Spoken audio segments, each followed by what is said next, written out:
Hello students, good morning. In this video we will discuss about class 7th science chapter 9 part second हम आज इसका read करेंगे। Next video में हमने जो रेस्पिरेटरी सिस्टम में जो पार्ट्स या ऑर्गन्स होते हैं वो रीड किए थे। कौन कौन से ऑर्गन्स थे? Nostril, nasal cavity, trachea and lungs. ठीक है, इनके बारे में हमने रीड कर लिया था। तो नेक्स्ट हमारा आज का टॉपिक है मैकेनिज्म ऑफ ब्रीदिंग, यानी ब्रीदिंग का जो मैकेनिज्म होता है वो किस तरह से होता है। Breathing is a continuous process, यानी जो ब्रीदिंग है, श्वसन है, वो क्या है? कंटिन्यूअस प्रोसेस है, यानी लगातार चलने वाली प्रक्रिया है। It is an involuntary action controlled by the brain. और ये कौन सा एक्शन है? इनवॉल्यूंटरी, यानी अनैच्छिक क्रिया है। अनैच्छिक यानी हमारी इच्छा पर डिपेंड नहीं करती है। अनैच्छिक क्रियाएं यानी लगातार चलती रहती है, हमारी इच्छा हो नहीं हो तब भी ब्रीदिंग लगातार चलती रहेगी, इसलिए इसको इनवॉल्यूंटरी एक्शन बोला जाता है। जो किससे कंट्रोल होती है? ब्रेन से। यानी कि जो भी एक्शन ब्रेन से कंट्रोल रहेगा वो इनवॉल्यूंटरी एक्शन रहेगा। ठीक है। When we breathe in, the body receives a constant supply of fresh air. When we breathe out, the carbon dioxide produced in the body is removed. यानी कि जब हम क्या करते हैं, श्वास अंदर लेते हैं तो क्या होता है कि बॉडी बाहर से फ्रेश एयर को क्या करती है? रिसीव करती है। यानी जितनी मात्रा में उस बॉडी को एयर की ज़रूरत है ब्रीदिंग के लिए, तो वो एयर बॉडी रिसीव करती है। और जब हम श्वास बाहर छोड़ते हैं, ब्रीद आउट करते हैं, तो जो CO2 होती है, कार्बन डाइऑक्साइड, तो वो कहाँ रिमूव कर देते हैं? बॉडी से बाहर रिमूव कर देते हैं। ब्रीदिंग कंसिस्ट ऑफ 2 फेजेस, यानी कि जो ब्रीदिंग का प्रोसेस है इसमें 2 फेजेस हैं, इनहेलेशन एंड एक्सहेलेशन। इनहेलेशन यानी कि ब्रीथ इन जब करते हैं हम, यानी श्वास अंदर लेते हैं तो वो है इनहेलेशन, और जब हम ब्रीथ आउट करते हैं तो वो है एक्सहेलेशन। ठीक है।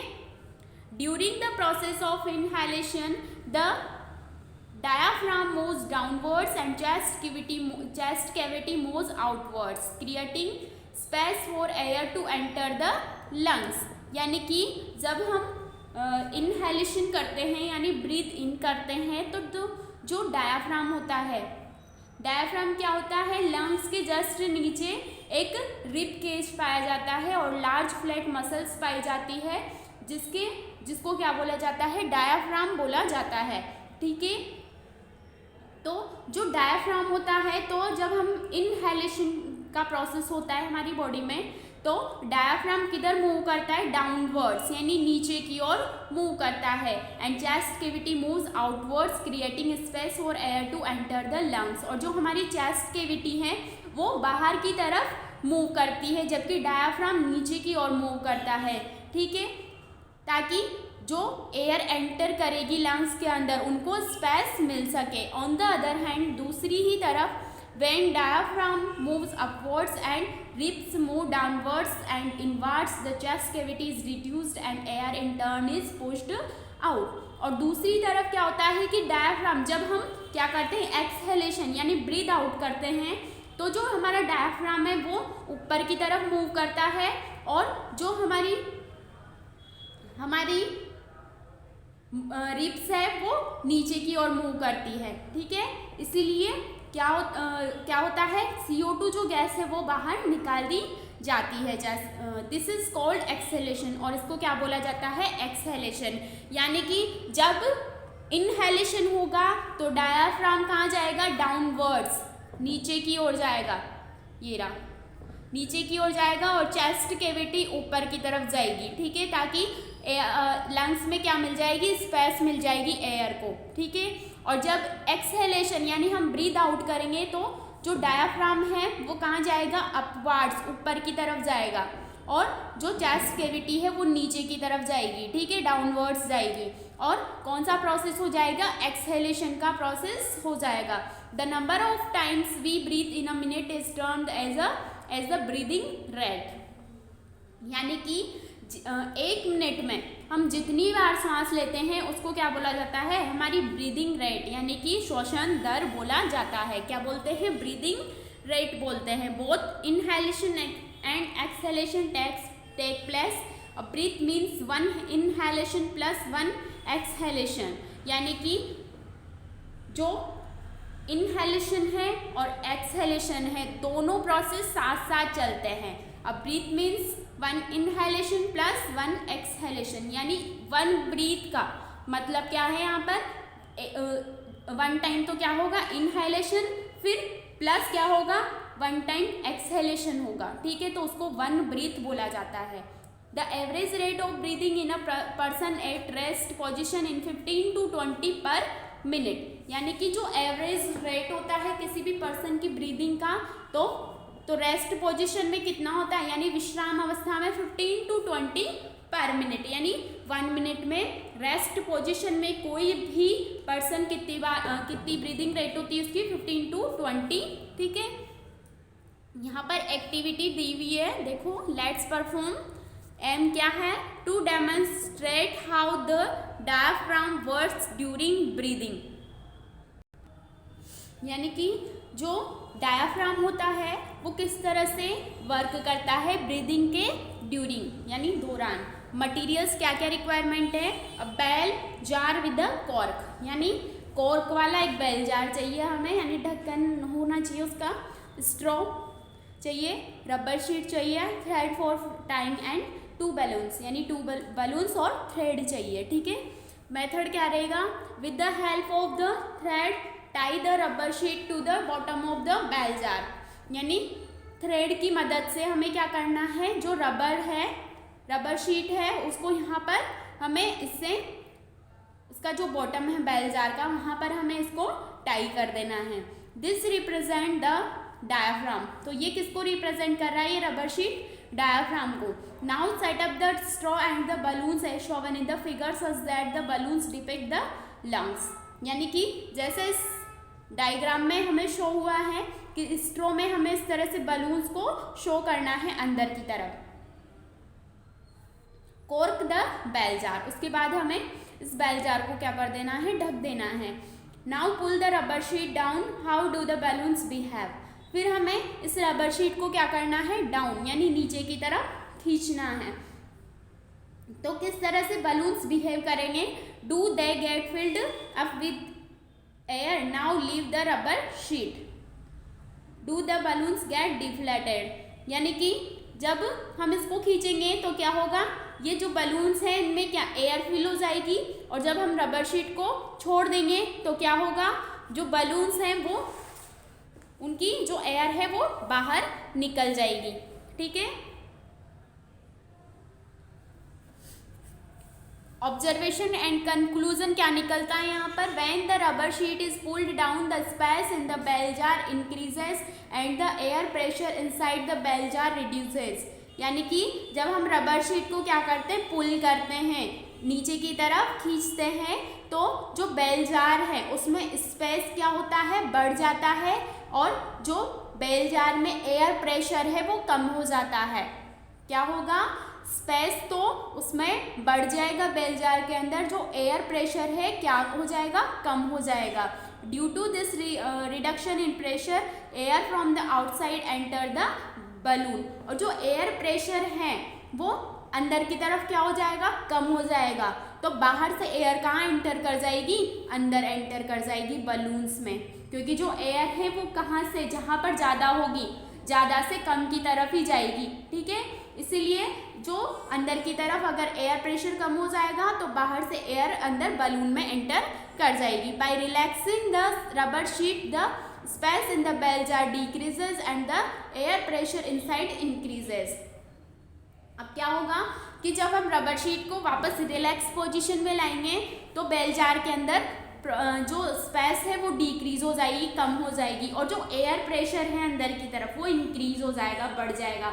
तो जब एयर प्रेशर अंदर की तरफ बढ़ेगा तो अंदर से एयर कहाँ पे जाएगी, बाहर जाएगी, ठीक है। So the air from the balloons is pushed out and the balloons get deflated, और इस एयर प्रेशर के ज़्यादा होने की वजह से एयर कहाँ पर चली जाएगी, बाहर की तरफ चली जाएगी, और जो बलून है वो क्या हो जाएंगे, डिफ्लेटेड हो जाएंगे। नेक्स्ट है composition of inhaled and exhaled air, यानी कि जो हम ब्रीथ इन और ब्रीथ आउट जो एयर करते हैं, यानी कि उनका क्या हो कंपोजिशन, यानी संगठन देखना है हमें, कितने कितने परसेंटेज में ये पाई जाती है। The air is a mixture of gases, nitrogen, oxygen, carbon dioxide, trace gases, water vapour and dust particles. यानी जो गैसेस होती है, जो एयर होती है वो बहुत सारी गैसेस का मिक्सचर होती है, जैसे नाइट्रोजन है, ऑक्सीजन है, कार्बन डाइऑक्साइड है, और भी कुछ गैसें हैं, वाटर वेपर है और डस्ट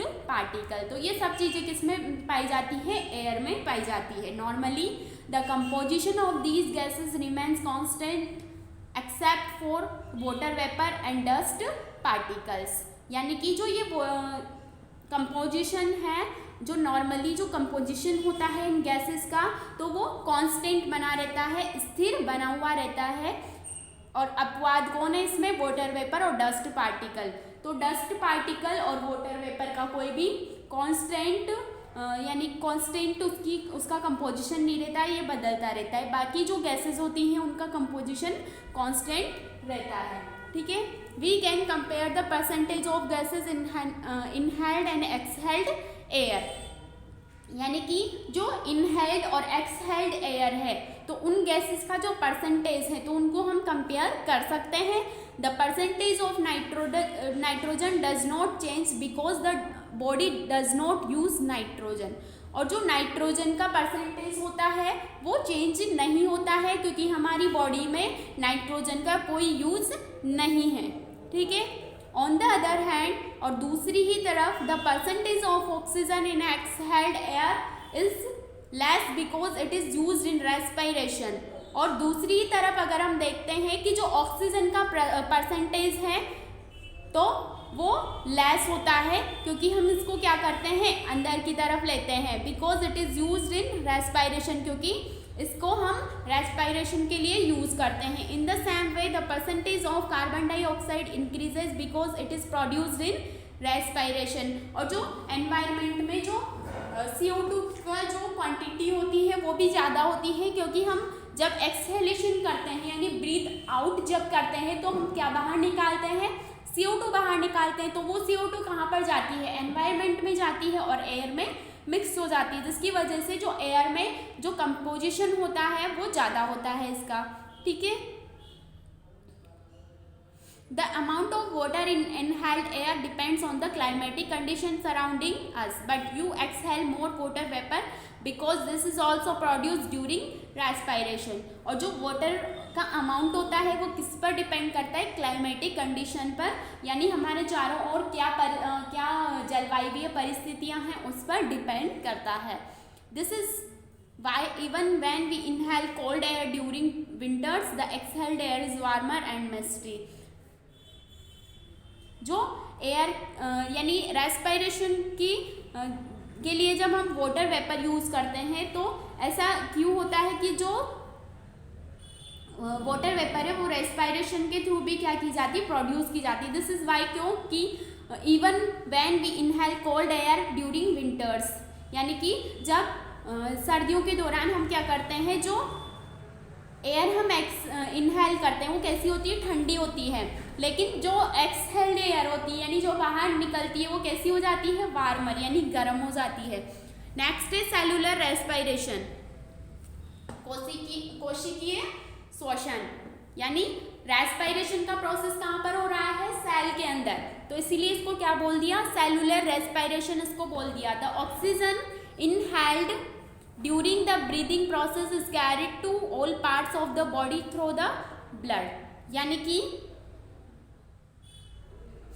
जो ऑक्सीजन हम क्या करते हैं, इनहेल करते हैं, यानी जब हम ब्रीथ इन करते हैं तो ऑक्सीजन कहाँ जाती है, कौन कौन से ऑल जो हमारी बॉडी के ऑल पार्ट्स हैं वहाँ पर पहुँचती है, किसके थ्रू, ब्लड के थ्रू, यानी कौन लेकर जाता है ऑक्सीजन को बॉडी के सभी पार्ट्स में, ब्लड लेकर जाता है। Blood has a substance called haemoglobin, blood में एक सब्सटेंस होता है, एक पदार्थ होता है haemoglobin, which combines itself with oxygen to form oxyhaemoglobin. और ये जो हीमोग्लोबिन होता है ये किसके साथ जुड़ जाता है, ऑक्सीजन के साथ जुड़ जाता है और क्या बनाता है, ऑक्सी हीमोग्लोबिन ये बनाता है। During cellular respiration the sugar molecules in food are oxidised to form carbon dioxide and water and energy is given out. और जब सेलुलर रेस्पिरेशन होता है तो इस दौरान क्या होता है कि जो फूड में शुगर मॉलिक्यूल्स होते हैं वो ऑक्सीडाइज्ड हो जाते हैं, उनका ऑक्सीकरण हो जाता है